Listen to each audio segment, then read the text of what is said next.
Start చేసినప్పుడే so ఎట్లా viral కావాలా ఏంటి అనేది అర్థం కాక చెట్టిప్పి తిరిగిన ఇట్లా ఆ రోజు అందరు తిట్టిరు.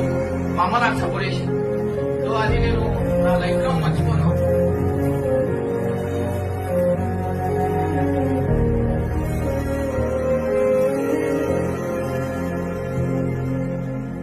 అండ్ ఇవాళ అందరూ ఎవరెవరైతే నాకు తిట్టిరో వాళ్ళందరూ ఇవాళ నాతో ఫోటో దిగుతారు. అది అనిపించింది. సో నాకు ఓవర్ ఇంపార్టెంట్ కాదు, మా మమ్మీ ఇంపార్టెంట్. మా అమ్మ అంటే నేను చచ్చిపోతా అంత పిచ్చి నాకు. మా అమ్మ అంటే నేను ఇట్లా సైకి అయిపోతాను. ఆమె ఏడ్చిందంటే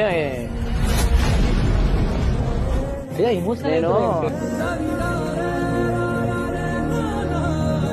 అందరు తిట్టినప్పుడు మా అమ్మ నాకు ఇచ్చిన సపోర్ట్, మా చుట్టాలు నాకు తిట్టినప్పుడు మా అమ్మ నాకు వెంకలు వేసుకొని వచ్చినప్పుడు, నా దగ్గర బండి లేనప్పుడు పుసల్తాడు గిరివి పెట్టి నాకు బండి ఇప్పించింది.